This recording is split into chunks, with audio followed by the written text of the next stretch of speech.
Celtic have won the double. It finished Celtic 1, Rangers 0 here at Hampden. I've got Martin and Darren with me. Martin, we got there in the end.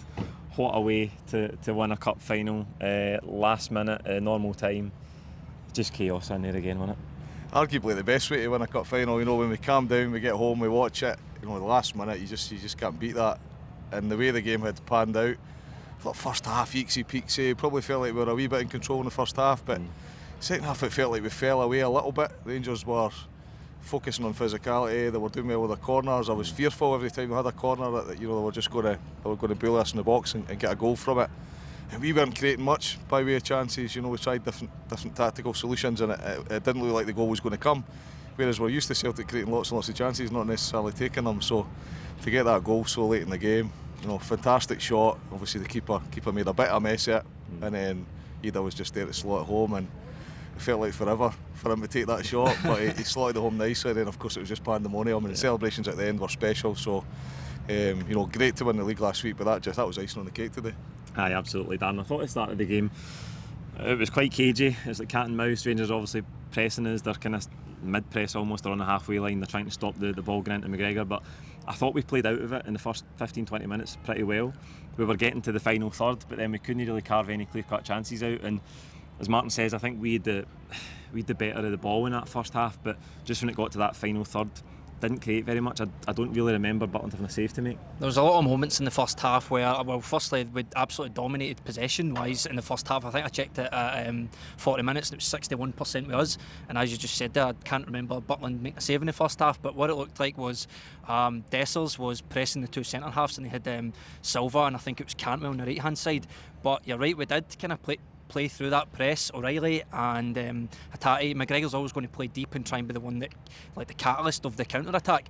But I thought Hatate and O'Reilly were coming deep as well, and it almost kind of hindered us getting on the break. There was moments I thought as well, we got through the press, that was never a problem. We were always able to play through Rangers' press, but there's moments where you can hear the crowd going, like, go, push. And if it was O'Reilly on the ball or Hatate, they would either be jogging or they would always turn back and they would look to Johnson or Taylor. And I thought that kind of just stopped us creating any chances, in particular in the first half. First half, if you're a neutral watching that, you would say it was really boring. There was literally nothing to talk about.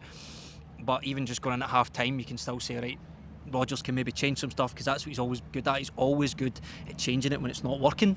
But second half, as Martin touched on, I just felt like there was a period of 20 minutes between 60 and 80 minutes where we were just, I just didn't know what was happening, honestly. And then there was the moment when Rangers got the disallowed goal, and you kind of felt that was maybe like a kick up the backside that, come on, this game is not won. We need to get our arse in gear and try and get some of this. But it was the complete opposite. Martin, you mentioned Rangers having a hell of a lot of corners. I thought we defended those well. We actually did defend well, but I thought the midfield at times were just not there. I thought Hatate was probably one of his poorest games I've seen. O'Reilly wasn't the best. Sometimes I just couldn't see him. I forgot he was playing a lot of times. I thought McGregor was good on the ball, because he was always going deep for the centre halves, giving them an option. So that's going back to what I said, playing out the press. McGregor was good at that.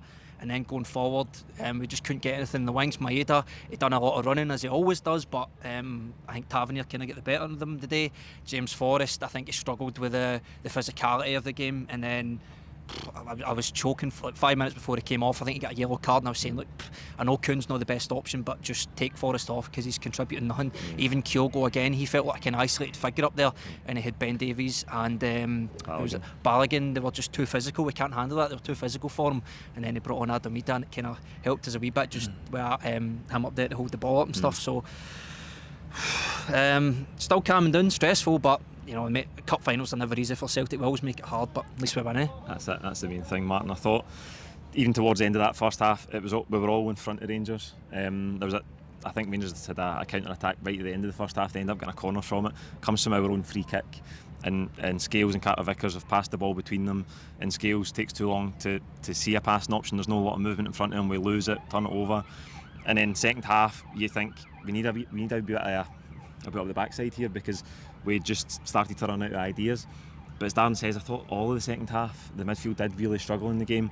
Rangers have kicked that threat with Sima on, the direct balls, which is Dan says again, I think we dealt with them okay, but just that midfield, we couldn't get a grip of the ball, we couldn't really control the game for vast spells that second half. By the way, it sounds like we've been beating we used to today. Just won the cup. No, I think, I sensed that at the last game at Celtic Park, Rangers will just try to break up the play early in the game. Do not let Celtic get momentum. Don't let them get confident. Try and avoid them getting the first goal. Every time we played them this year, we've got the first goal, and it happened again today, albeit it was really late. But it was just, break up the play at all costs. And I thought today that was their number one priority, was do not let Celtic have a passage of play. Don't let them have 2 or 3 consecutive passes. And that's what they did. A team comes out with those tactics, it is going to be a boring game to watch. It is going to be unattractive. It is going to be frustrating. You're not going to gain momentum. You're not going to have loads of chances because the game just gets broken up. When we draw breath, right, we look back, Rangers weren't great either, eh? You know what I mean? They were not great, and all they really had was corners. They weren't playing through the middle of us either. They weren't getting up the wings. They weren't getting great crosses in. There was none of that either. So you could argue that both teams were as poor as each other on the day, but it was more a tactical game than a game where both teams came out and tried to outplay each other. Yeah. I think Rangers have accepted that squad of players they've got are not going to beat us tactically when it comes to just going out and playing the beautiful game and playing football. I think they've accepted that. The number of times we beat them this year and beat them convincingly, even though the scoreline wouldn't always suggest that. Yeah. We've dominated games. So I think today was our last throw of the dice where they're like, right, we're going to have to go out and break up the play. And you've seen that across all areas of the park. Their strikers in particular, they were not just once, not just twice, sometimes 3 times, try to grab, try to bring the players down. Just clever fouls, professional fouls as you would call them, and the referee didn't show a lot of cards to Rangers players, so that then allowed them to continue. Not that I'm saying they weren't necessarily yellow cards, just clumsy tackles. Yep. And that then allowed them to continue to do it because there was no cards getting brandished. So for me, it was that for 90 minutes, and it wasn't necessarily we were poor, it just we couldn't get a foothold in the game.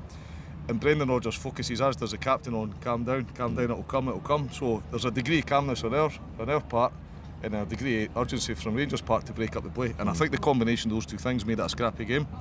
But we were a better team over the 90 minutes. Let's not kid ourselves on. They might have beat us on corners, but we beat them on possession. Well, Dan, you talked about possession. I think over the 90 minutes it was I don't think we were the better team today, but Rangers did kind of get in my faces and that they looked more up for it.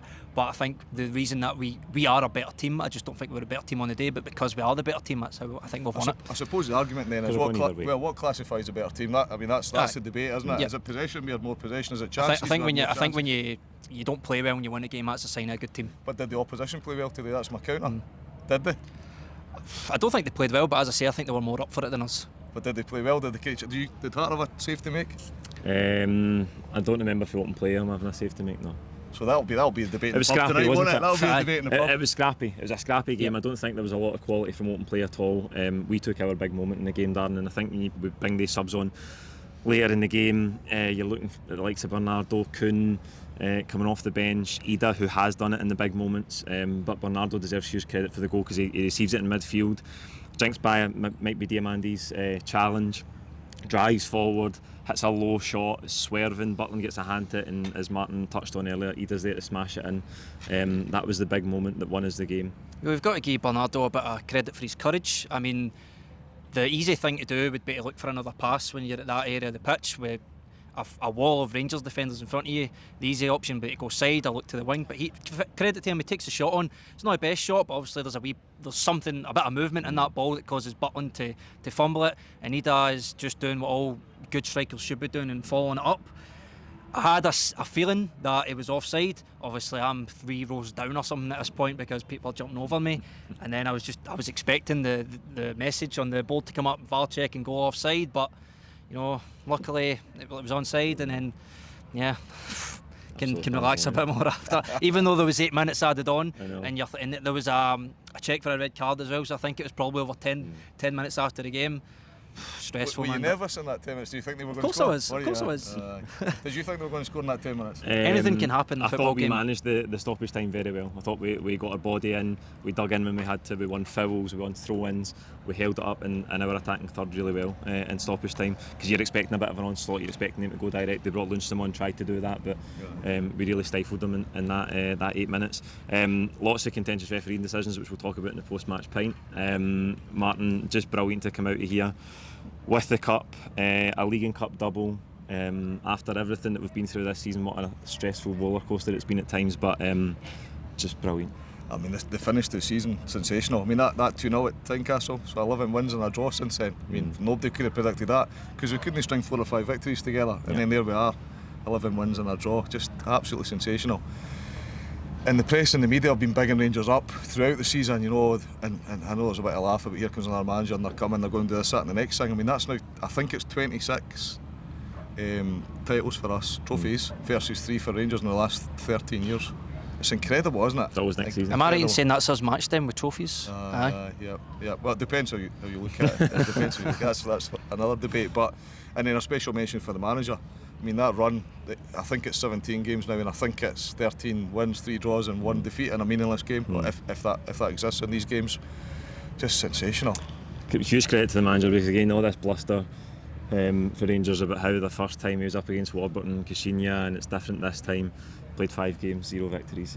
Brendan Rodgers absolutely masterminded these fixtures again this season, Dan. Well, the last 3 games, ever since I think the Rangers game at Celtic Park, we've talked about Brendan Rodgers every video, so there's probably nothing new I can say that I've not covered in one of those videos, but I don't care, I'll just repeat myself.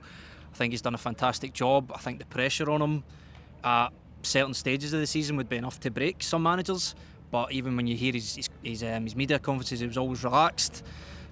Other managers would be snappy and you would see that the pressure's getting to him, and we just went about football quietly. Like you says, Martin, there was a narrative that maybe because we've been so dominant, the general footballing of Scottish media and stuff, they want to see a change and they want Rangers to win.